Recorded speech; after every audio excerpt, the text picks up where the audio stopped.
नमस्कार, NB news में आपका स्वागत है और मैं हूं आपके साथ पवन पांडे। और मैं हूं आपके साथ लोकेश लकी जगबानी। खबरों की शुरुआत करते हैं विस्तार के साथ। सुप्रीम कोर्ट ने कोरोना वैक्सीन के क्लिनिकल ट्रायल और पोस्ट वैक्सीनेशन डेटा को सार्वजनिक करने की मांग वाली याचिका पर केंद्र सरकार को नोटिस जारी कर जवाब मांगा है। कोर्ट ने केंद्रीय स्वास्थ्य मंत्रालय, आईसीएमआर और वैक्सीन निर्माताओं को नोटिस जारी किया और सभी से 4 हफ्ते में जवाब दाखिल करने को कहा है। ये याचिका बाल चिकित्सक डॉक्टर जैकब पलियल ने कोर्ट में दायर की है। सुप्रीम कोर्ट ने कहा कि वो याचिका पर नोटिस जारी कर रहा है, लेकिन टीकाकरण को लेकर लोगों के मन में भ्रम पैदा नहीं करना चाहता। जस्टिस एल नागेश्वर राव और जस्टिस ऋषिकेश रॉय की बेंच ने कहा कि क्योंकि वैक्सीन संचय पहले से समस्या पैदा कर रहा है, देश वैक्सीन की कमी से लड़ रहा है, तो टीकाकरण जारी रहे और हम इसे रोकना नहीं चाहते।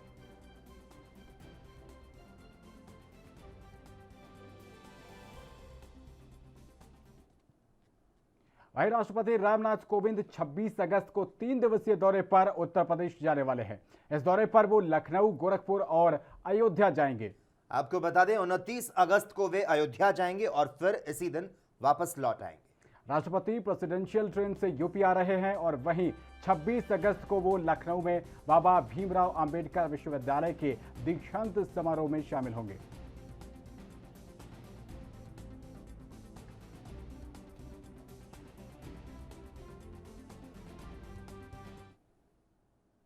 उधर केंद्रीय मंत्री किरण रिजिजू ने टोक्यो ओलंपिक को लेकर कहा कि ये ओलंपिक ऐतिहासिक है और हमारे खिलाड़ियों का बड़ा दल रहा है।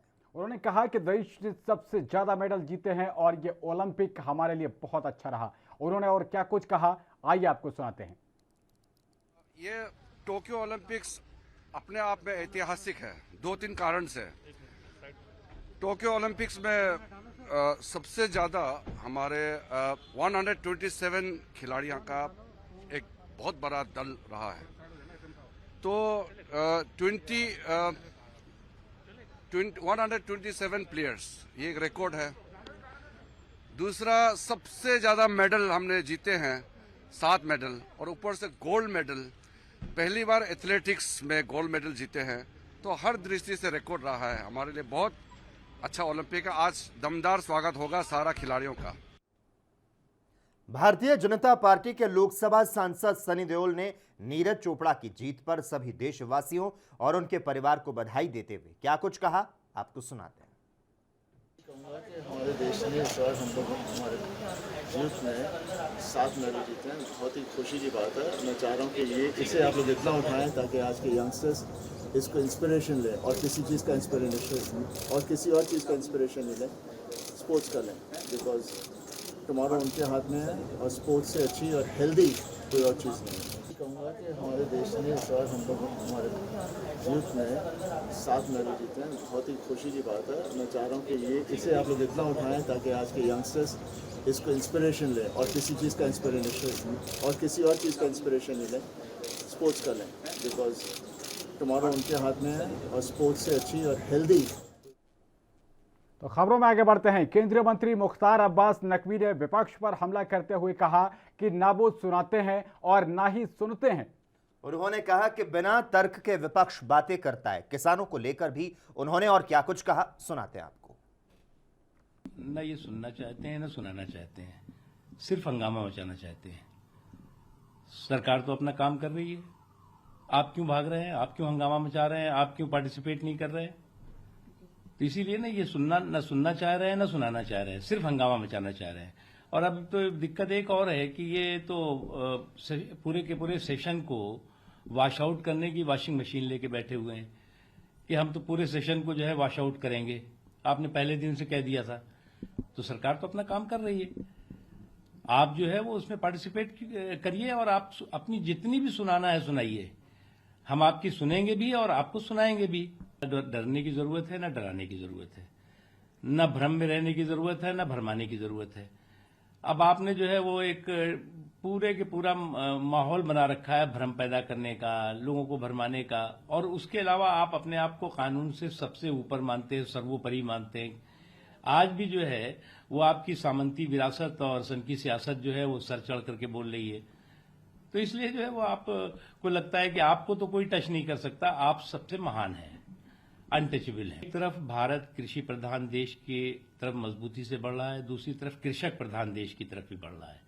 और अगर आप देखें तो किसान सम्मान निधि से लेकर के और आत्मनिर्भर जो पैकेज है, उसमें जो किसानों के हितों के लिए, किसानों के सम्मान के लिए, खेत खलियान के लिए जो एक के बाद एक मजबूत उपाय किए गए हैं, उससे जो कृषि प्रधान देश है वो कृषक प्रधान देश की दिशा में आगे बढ़ा है। और ये किसान सम्मान निधि कोई सामान्य चीज नहीं है। और इस कोरोना पीरियड में, इस पेंडेमिक पीरियड में तो उसने एक बहुत ही बड़ी संजीवनी। तो केंद्रीय मंत्री जितेंद्र सिंह ने कहा है कि दिवंगत सरकारी कर्मचारियों के दिव्यांग बच्चों और पेंशन धारकों की फैमिली पेंशन में विशेष बढ़ोतरी की जाएगी। केंद्रीय मंत्री जितेंद्र सिंह ने कहा कि प्रधानमंत्री मोदी ने ऐसे बच्चों के सम्मान और उनकी देखभाल पर जोर दिया था और यह फैसला उसी के अनुरूप है। मंत्री ने कहा कि केंद्रीय सिविल सेवा नियमावली 1972 के तहत पेंशन धारक की फैमिली पेंशन और दिवंगत सरकारी कर्मचारी के भाई बहन या बच्चे की आय के नियम की पात्रता में ढील देने के लिए निर्देश जारी किए गए। तो साथ ही कहा कि सरकार का मानना है कि फैमिली पेंशन के लिए पात्रता के वास्ते आय का नियम परिवार के अन्य सदस्यों के मुकाबले दिव्यांग बच्चे या भाई बहन के मामले में लागू नहीं हो सकता।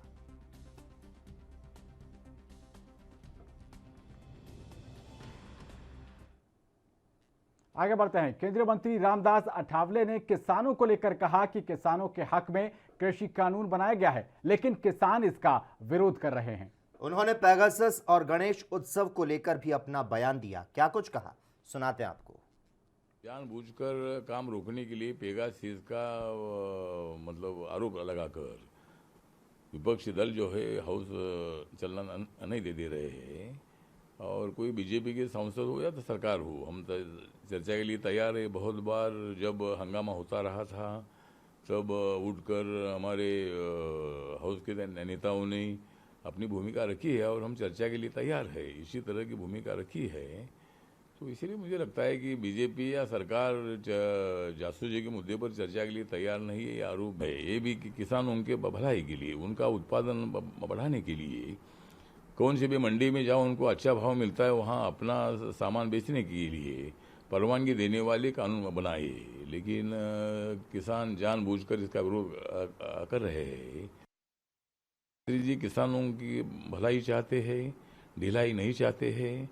और इसीलिए मुझे लगता है कि उन्होंने आज प्रधानमंत्री की किसान निधि योजना है उसका शुभारंभ किया है। गणेश उत्सव बहुत बड़ी धूमधाम से मनाया जाता है।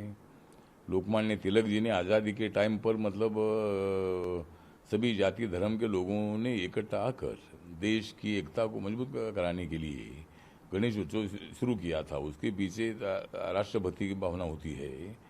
और कोरोना का कार्यकाल अभी मतलब खत्म नहीं हुआ है। वहीं स्वतंत्रता दिवस पर आतंकी हमले की आशंका के चलते सुरक्षाकर्मी अलर्ट पर हैं। किसी तरह की लापरवाही आतंकियों को मौका न दे, इसका विशेष ध्यान रखा जा रहा है। हर सूचना को गंभीरता से लिया जा रहा है और जब तक कि ये पुष्टि न हो कि सब कुछ ठीक है, सुरक्षाकर्मी चप्पे चप्पे की जांच करते हैं। आज सांबा में भी इसी तरह 2 संदिग्ध देखे जाने की सूचना के आधार पर सुरक्षा बलों ने सीमा से सटे गांव में बड़े पैमाने पर सर्च ऑपरेशन चलाया हुआ है। फिलहाल किसी संदिग्ध के मिलने की सूचना नहीं है। अभियान जारी है। हाईवे पर बनाए गए नाकों पर तैनात सुरक्षा कर्मियों को अलर्ट कर दिया गया है। जानकारी के अनुसार आज तड़के कुछ लोगों ने पुलिस को सूचित किया कि उन्होंने महेश्वर सेना के कैंप के नजदीक 2 संदिग्ध को देखा है। सूचना के तुरंत बाद मौके पर पहुंची पुलिस और सेना ने इलाके में सर्च ऑपरेशन शुरू कर दिया। पुलिस ने बताया कि उन्होंने इलाके में लगे सीसीटीवी फुटेज को खंगाला तो उन्होंने 2 संदिग्धों को देखा।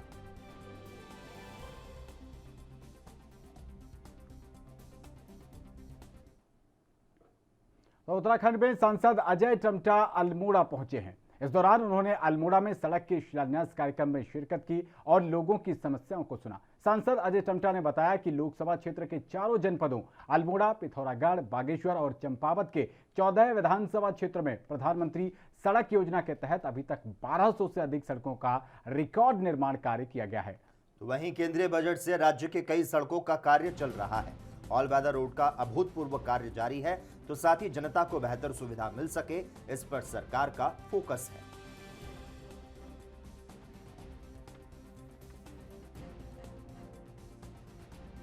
अ, 2014 से लेकर 2019 और अभी तक के लगभग 1200 से ज़्यादा पीएमजीएसवाई के कार्यों की स्वीकृति चारों जिलों के 14 विधानसभा के अंदर हुई है और स्टेट प्लान के अंदर भी हमको बहुत पर्याप्त मात्रा में हमने पैसे की स्वीकृति करके मोटर मार्गों का शुभारंभ किया है। वहीं हमने सीआरएफ के फंड से, जो सेंट्रल का जो फंड है, स्टेट सेक्टर की रोडों को भी बनाने का काम किया। वहीं हमने ऑल वेदर रोड के माध्यम से देश की सबसे बेहतरीन रोड अपनी टनकपुर से लेकर लिपू लेक तक बनाने का काम किया है।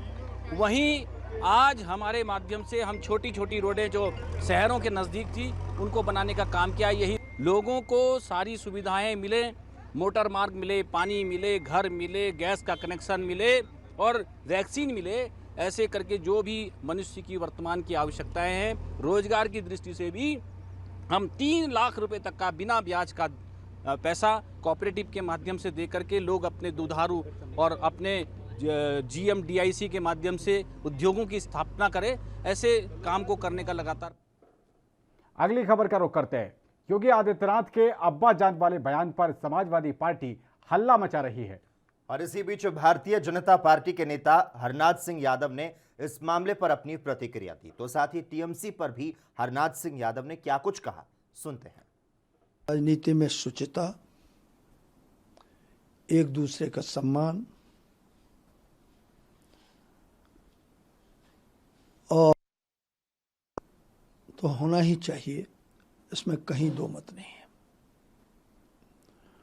वैसे अब्बा जान का जो मैं जितना अर्थ समझता हूं, अब्बा जान कोई गाली नहीं है। हमारे यहाँ कोई दादा कहता है, कोई बाबा कहता है, इसी तरीके से उर्दू में है, मुसलमानों में उसको अब्बा जान कहते हैं, एक सम्मानजनक शब्द है। ऐसा कहीं नहीं लगता कि कोई इसमें असम्मान का भाव है, केवल अंतर हो सकता।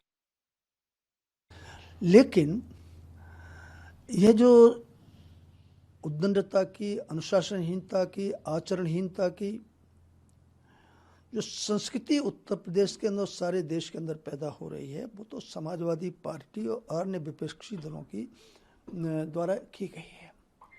जिस प्रकार का घटिया किस्म का आचरण हमारे समाजवादी पार्टी के लोगों ने भिन्न भिन्न अवसरों पर दिखाया है, अपनी कार्यशैली और अपने व्यवहार में प्रदर्शित किया है, तो इसके बारे में समाजवादी पार्टी के नेताओं को भी विचार करना चाहिए कि हमारा अपना स्वयं का इतिहास क्या है, हमारा सबका चिंतन क्या रहा है, जिसके कारण से जो भावी पीढ़ी है उद्दंड हो रही है, अनुशासनहीन हो रही है और गलत दिशा के अंदर जा रही है। देखिए, टीएमसी के बारे में आप सही तरीके से जानते हैं तो वो कोई राजनीतिक दल है ही नहीं। टीएमसी असभ्य, उद्दंड, अनुशासनहीन, आचरणहीन और एक प्रकार से, और मैं कठोर शब्द जानबूझ करके सुविचारित, एक प्रकार से ये गुंडों का एक समूह है। पश्चिम बंगाल के अंदर चुनाव के बाद जो टीएमसी के लोगों ने किया उसे पूरी दुनिया जानती है। और संसद के अंदर जिस प्रकार की उद्दंडता और गुंडाई होती है, और इन्हें यहाँ तक कि क्या नाम है, जो सभागार है राज्यसभा का, उसके शीशे तक तोड़ डाले टीएमसी के सदस्यों ने। ये तो खुली गुंडागर्दी है। और जब संसद को चलने ही नहीं दे रहे हैं आप, तो प्रधानमंत्री तो जब आएंगे जब संसद चलेगी, शालीनता के साथ चलेगी। अरे आप में यदि थोड़ी सी भी दम है तो आइए, आमने सामने बैठिए, मुद्दों पर चर्चा करिए, सवाल करिए, सरकार उनका जवाब देगी। लेकिन क्या नाम है, लोकतंत्र को एक तरीके से, पूरी तरीके से बंधक बना रखा है मुट्ठी भर लोगों ने, और पूरा सत्र चला गया और जनता। खबर दोपहर में खबरों का सिलसिला लगातार जारी रहेगा। हम यहां पर रुकते हैं एक छोटे से ब्रेक के लिए।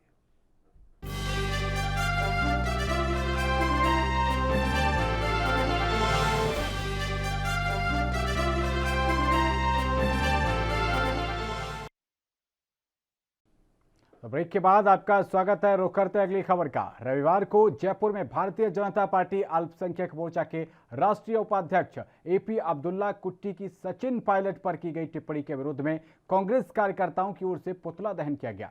राजस्थान कांग्रेस अल्पसंख्यक प्रकोष्ठ के प्रदेश अध्यक्ष आबिद कागजी ने कहा कि इस बयान की निंदा अल्पसंख्यक प्रकोष्ठ करता है।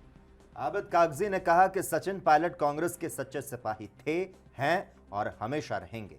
अब्दुल्ला कुट्टी को कांग्रेस पार्टी चेतावनी देती है कि सचिन पायलट को लेकर अनर्गल और अफवाह फैलाने वाली बयानबाजी ना करें।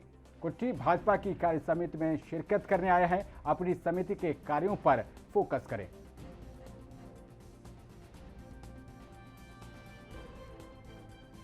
अल्पसंख्यक मोर्चे के राष्ट्रीय उपाध्यक्ष अब्दुल्ला कुट्टी कार्य समिति की बैठक में भाग लेने के लिए आए, जिनका नाम भी मैंने पहली बार सुना है।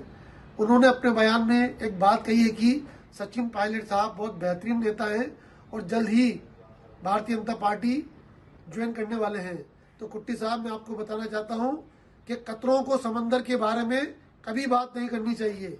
आपने बहुत बड़ी बात कह दी है, जो कि झूठी बात है, कि सचिन पायलट जल्द ही BJP Bharatiya Janata party join करने वाले हैं। सचिन पायलट साहब एक सच्चे कांग्रेसी हैं, सोनिया गांधी जी के, राहुल गांधी जी के, प्रियंका गांधी जी के समर्पित सिपाही हैं, समर्पित कार्यकर्ता हैं और एक अच्छे नेता हैं। कुट्टी साहब, आपको अपना बयान वापस लेना पड़ेगा और इस बयान पर माफी भी मांगनी पड़ेगी कि आपने जो झूठा बयान मीडिया कवरेज पाने के लिए दिया है वो सरासर गलत है। राजस्थान प्रदेश कांग्रेस कमेटी अल्पसंख्यक विभाग इस बयान की मजम्मत करती है, मुखालिफत करती है और विरोध करती है। और ये कुट्टी साहब आपको चेतावनी भी देती है कि आपने अगर इस बयान को वापस नहीं लिया तो अल्पसंख्यक विभाग का कार्यकर्ता आपका विरोध करेगा पुरजोर। खबरों में आगे बढ़ते हैं। उत्तर प्रदेश के कौशाम्बी में यमुना का जल स्तर लगातार बढ़ रहा है। हालात ये है कि तहसील के आधा दर्जन गांवों का संपर्क मुख्यालय मार्ग से टूट चुका है। यमुना के जल स्तर को देखकर तराई क्षेत्र में बसे दर्जन भर गांव के लोग चिंतित हैं। बाढ़ से निपटने के लिए जिला और तहसील प्रशासन अलर्ट हो चुका है। वहीं राजस्व अधिकारियों ने कई गांव में पहुंचकर जायजा लिया। साथ ही कुछ गांव में मुनादी कराकर लोगों को सतर्क रहने के लिए कहा गया है। आश्रय स्थल भी सुरक्षित किए गए हैं। राजस्थान के धौलपुर बैराज से 18 लाख क्यूसेक पानी बुधवार को यमुना में छोड़ा गया, जिसका असर जिले में दिख रहा है। पिछले 3 दिनों से जलस्तर लगातार बढ़ रहा है। यमुना में अचानक छोड़े गए पानी से बढ़े जलस्तर से कछार में बोई गई किसानों की फसल बर्बाद हो गई है।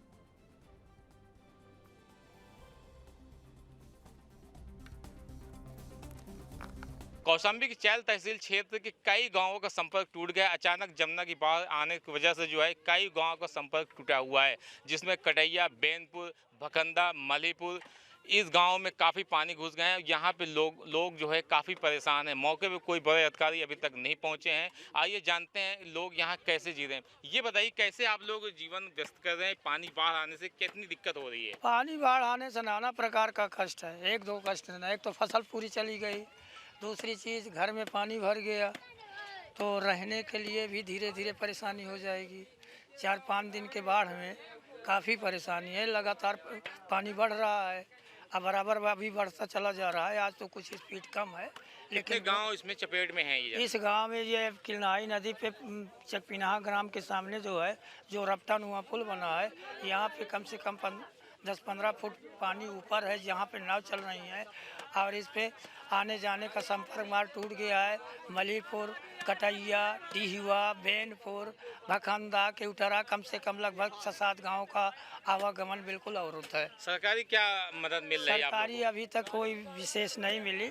कल तहसीलदार साहब आए थे, जायजा लेकर चले गए हैं। मौके पर क्या कोई जिम्मेदार बड़े अधिकारी पहुँचे हैं? नहीं, तहसीलदार के अलावा अभी इससे बड़े अधिकारी कोई नहीं पहुँचे। खाने पीने की क्या सुविधाएं? खाने पीने की अभी कोई विशेष तकलीफ नहीं हुई। अभी खाने का कोई पैकेट वहाँ नहीं पहुँचा।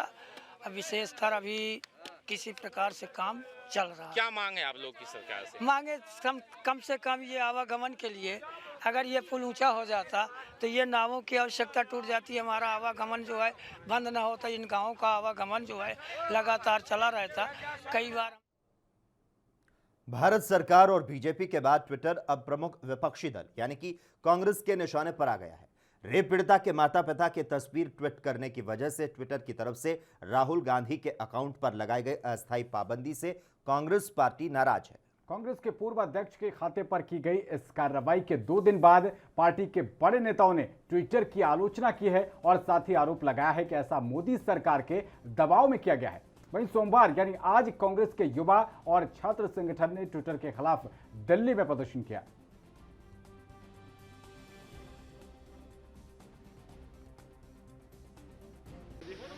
जैसा कि पता है पूरे देश के अंदर जिस तरीके से बीजेपी सरकार ने दंगा बिल्ला दोनों ने जिस तरीके से पूरे देश के अंदर सभी चीज़ों को खरीदने का काम शुरू किया गया है। जिस तरीके से परसों के दिन हमारे नेता राहुल गांधी जी का ट्विटर सस्पेंड कर दिया गया था और कारण क्या था कि उन्होंने बस एक उस बेटी के बारे में ट्वीट किया था जिस बेटी के साथ 8 दिन पहले इस देश के अंदर बलात्कार हुआ था।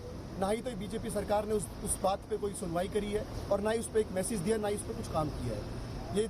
ये सरकार हमें दबाने का काम कर रही है, हमारे नेताओं को दबाने का काम कर रही है। ये सरासर गलत है। हमारी बात ऐसे उठती रहेगी और ऐसे ही इस देश के अंदर उन सभी लोगों पे जो गलत कार्य गलत काम होगा उस पर हमारी सरकार, हमारे संगठन के लोग आते रहेंगे। और इस देश की सरकार को हम जगाना चाहते हैं और बताना चाहते हैं कि ये बड़ी शर्म की बात है कि ना इस देश के अंदर आपको जिस तरीके से उस बेटी का आपको साथ देना चाहिए, उसके परिवार वालों की बात को सुन के जल्द से जल्द जिसने इस कार्य को किया है उसको फांसी की सजा सुनानी चाहिए।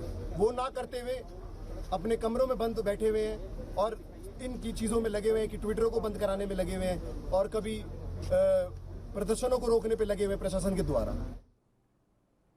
देश भर में 15 अगस्त यानी कि स्वतंत्रता दिवस को लेकर तैयारियां जोरों पर हैं, जिसको लेकर लोगों का देश प्रेम सामने आ रहा है और इसी के मद्देनजर पूरे देश में तिरंगा यात्रा का आयोजन भी किया जा रहा है। इसी कड़ी में कांग्रेस के दिल्ली प्रदेश अध्यक्ष चौधरी अनिल कुमार ने दिल्ली के चांदनी चौक के टाउन हॉल पर झंडा फहराया और बीजेपी पर निशाना साधा। उन्होंने आरोप लगाते हुए कहा कि बीजेपी तिरंगे का रंग बदलना चाहती है और आज तक लाल किले पर जो झंडा फहराया जाता है उसे सभी देखते हैं, लेकिन इस बार लाल किले पर बड़ी बड़ी लोहे की टिन लगाई गई है ताकि तिरंगे को कोई ना देख सके। इसको लेकर अनिल कुमार जमकर बरसे। चौधरी अनिल कुमार ने आगे ये भी कहा कि बीजेपी एक तरफ तो मॉनसून सत्र चला रही है, वहीं दूसरी तरफ जंतर मंतर पर किसान बैठे नहीं दिखते। क्या केंद्र सरकार को किसानों की आवाज सुनाई नहीं देती या सरकार उनकी आवाज सुनना नहीं चाहती?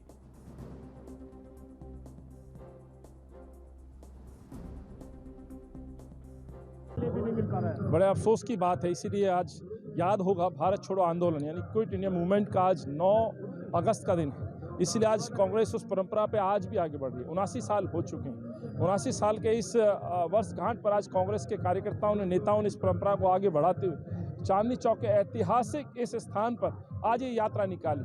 अफसोस ये है कि हम लोग लाल किला तक उस आज़ादी के दीवानों को हम याद करने, नमन करना चाहते थे, लेकिन आज उसको ढक दिया गया है। आखिर ये सरकारों को डर किससे है, खौफ किससे है, जो आज तक के इतिहास में कभी नहीं हुआ, शायद कभी अंग्रेजों के समय में ना हुआ, वो आज ये भाजपा और मोदी की सरकार के सामने ये हो रहा है। आज अपने आज़ादी के दीवानों को याद करने के लिए जो प्रतीक है लाल किला आज़ादी का, आज उनको भी हम नहीं देख सकते हैं। तो ये सरकार आखिर कर क्या रही है? हर जगह, चाहे किसान हो, युवा हो, दलित हो, आज सबकी आवाज़ों को दबाने की कोशिश की जा रही है। लेकिन कांग्रेस का कार्यकर्ता आदरणीय राहुल जी के नेतृत्व में निडरता के साथ देश की आवाम की जो आवाज़ है उसको उठाने का काम कर रहे हैं और ये आवाज़ उठती रहेगी। तो यहाँ पर एक छोटे से ब्रेक के लिए कहीं मत जाइए, फौरन हो रहे हैं हाजिर, बने रहिए एनबी न्यूज़ के साथ।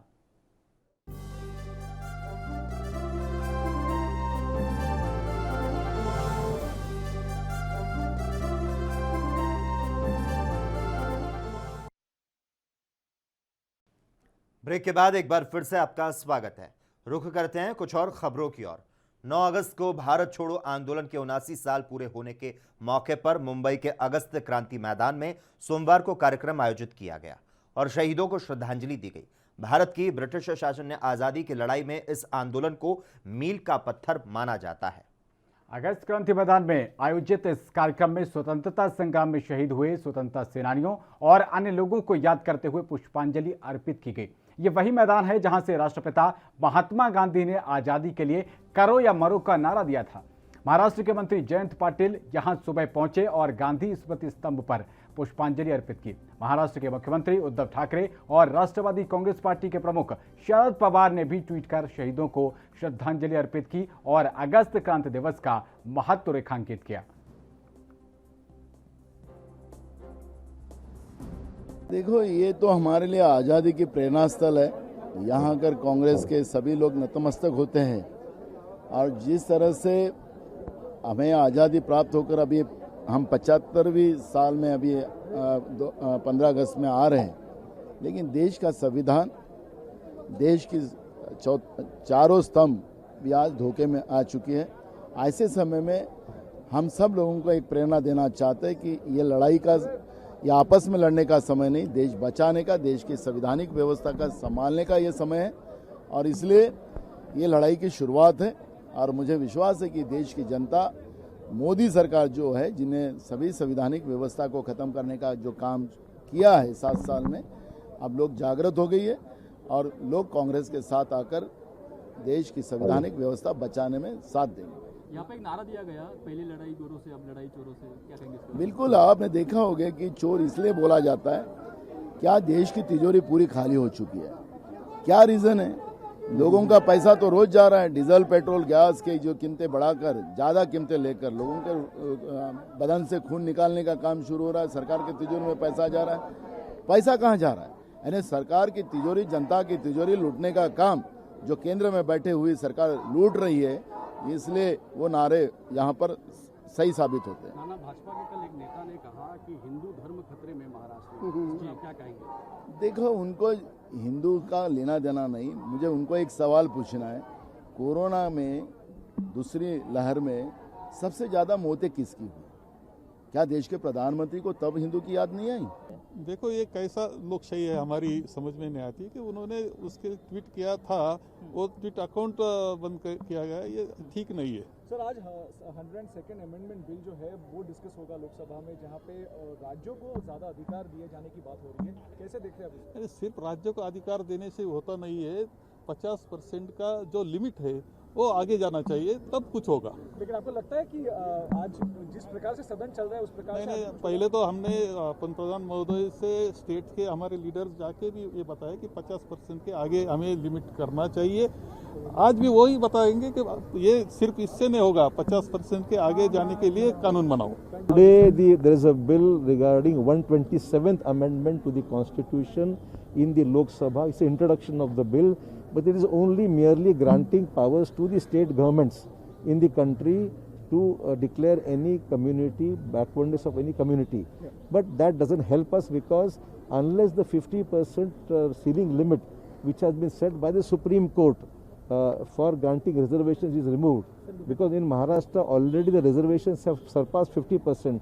Unless you have the Maratha Arakshan, the ceiling of 50% removed, it will not be possible to grant reservation to the Marathas, and that's what we are asking in the Lok Sabha. When the bill is being introduced, it should be amended and it should be introduced along with the rider saying that we grant this authority to the states. But while granting the authority to the states, the ceiling limit of 50% is also relaxed. वहीं BJP नेता किरीट सोमैया ने कांग्रेस नेता राहुल गांधी और महाराष्ट्र की ठाकरे सरकार पर हमला किया। उन्होंने क्या कुछ कहा, सुनाते हैं आपको। बोलती बंद करने का अधिकार हम विदेशी संस्था को नहीं दे सकते। इससे पहले उपराष्ट्रपति भाजपा नेताओं के अकाउंट बंद हुए थे, तब कांग्रेस की क्या प्रतिक्रिया थी? हम चाहते हैं सो कॉल्ड सोशल मीडिया चलाने वाले भी भारत सरकार के, भारत की संसद के नियंत्रण में होने चाहिए। सभी को व्यक्ति स्वातंत्र है, राहुल गांधी जी को भी है। बाला साहब ठाकरे के पश्चात उद्धव ठाकरे जी मुख्यमंत्री बनते ही शिवसेना का भगवा हरा हो गया है। उनको अब हिंदू त्योहार गणेशोत्सव उसकी याद नहीं आ रही है। गणपति बापा मोरिया करके मुख्यमंत्री बनने वाले मुख्यमंत्री अभी मुंबई में, महाराष्ट्र में गणेशोत्सव पर प्रतिबंध के ऊपर प्रतिबंध लगा रहे हैं। और वो जिनके साथ में रोज उठ बैठ कर रहे हैं वो मुस्लिमों के त्योहार को केरल सरकार छूट देती है, लेकिन मेरे गणपति की पूजा करने पर उद्धव ठाकरे प्रति। तो राहुल गांधी के ट्विटर अकाउंट सस्पेंशन मामले को लेकर कांग्रेस लगातार हल्ला मचा रही है। अब इस मामले पर बीजेपी महासचिव तरुण चुग ने भी प्रतिक्रिया दी है। सुनते हैं क्या कुछ कहा है उन्होंने। ऐसे हाँ, कांग्रेस को डरने की जरूरत नहीं है गुनाह करने से, गलती करने से, किसी रेप पीड़िता के फोटोज, उनके परिवार के फोटोज डालने में उनको डरने की जरूरत ही नहीं है, क्योंकि कानून का वो मानने को तैयार ही नहीं है। बाकी प्रदर्शन तो करना ही पड़ेगा, क्योंकि कांग्रेस पार्टी है तो केवल ट्विटर पे ही है, जमीन पर तो कोई न्याय है नहीं, मानने वाला भी नहीं है, पहचानने वाला भी नहीं रहा। लॉकडाउन में चल रही है, अज्ञातवास में चल रही है।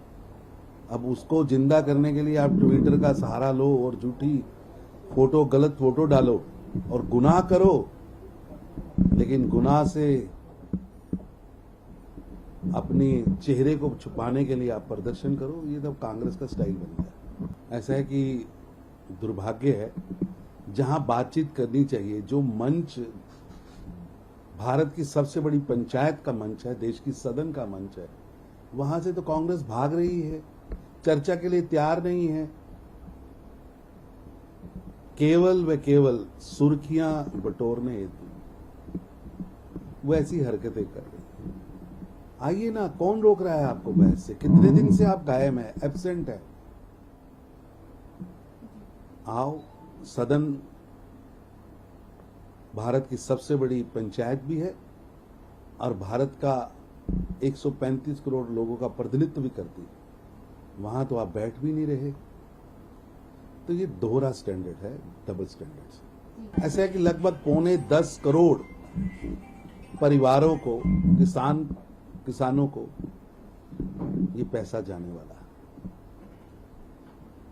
ये अपने आप में एक बहुत बड़ा, देश के किसानों के लिए हितकारी, मैं तो ऐसा कहता हूं कि इस देश में अगर किसान हितकारी, किसान की चिंता करने वाला, किसान के लिए दिन रात प्रयास करने वाला, दिन रात मेहनत करने वाला, उनके लिए देश के बजट को 12,000 करोड़ से 1.25 लाख करोड़ करने वाला कोई व्यक्ति है तो प्रधानमंत्री श्री नरेंद्र मोदी हैं, और वो असल किसान हितकारी हैं। मोदी जी ने इतनी बड़ी अमाउंट, इतनी बड़ी संख्या में लोगों को भेज रहे हैं, वो बधाई के पात्र हैं।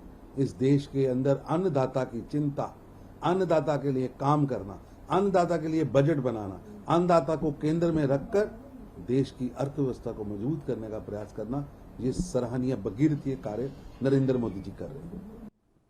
वहीं कांग्रेस नेता मनीष तिवारी ने केंद्र सरकार पर हमला करते हुए कहा कि केंद्र सरकार के खिलाफ विरोध प्रदर्शन करना चाहिए। उन्होंने ट्विटर को लेकर भी बयान दिया। वो लोकतंत्र का कत्ल है, लोकतंत्र की हत्या की गई है, संविधान की हत्या की गई है। धारा 107 संविधान की, उसके साथ साथ जो रूल्स ऑफ प्रोसीजर है लोकसभा के, राज्यसभा में भी ऐसे नियम होंगे, उन सब का उल्लंघन करते हुए, उन सबको शिथिल करते हुए इस सरकार ने जोर और जबर से ऐसे कानून पारित करवाने की कोशिश की है और करवाए हैं जिनका बहुत दूरगामी परिणाम भारत की आने वाले भविष्य पे, भारत की आने वाली पीढ़ियों पे पड़ेगा। और अगर सरकार का यही रवैया रहा तो भारत के लोगों के पास और कोई चारा नहीं रहेगा कि सड़क पे निकलकर इस सरकार की जो स्थायी समितियां हैं, जब उनकी अवमानना की जाती है, जैसे आईटी कमेटी की अवमानना की गई कि 3 अधिकारी बिल्कुल आखिरी मौके पर वहाँ से समिति के सामने आने से जवाब दे दिया, ये पार्लियामेंट की अवमानना है, संसद की अवमानना है। और ये तीनों अफसरों को पार्लियामेंट के सामने लाया जाना चाहिए और इनको सख्त से सख्त सज़ा दी जानी चाहिए। ऐसी संस्था मांगता है जिसका बोलने की और कहने की आज़ादी में विश्वास है। और अमेरिका में ये लोग सदा फर्स्ट अमेंडमेंट का सहारा लेते रहते हैं, तो इनको बड़ी गंभीरता से सोचना चाहिए कि जो विपक्ष की आवाज़ है वो चाहे किसी भी मुल्क में हो, अगर उसको दबाने में ट्विटर पूरी तरह से लिप्त होगा या सहायी होगा तो कितना वो फ्रीडम ऑफ स्पीच और एक्सप्रेशन को प्रोटेक्ट कर रहे हैं, ये बड़ा। तो इस बुलेटिन में फिलहाल के लिए इतना ही। देश और दुनिया की तमाम अहम खबरों के लिए बने रहिए एनबी न्यूज़ के साथ। नमस्कार।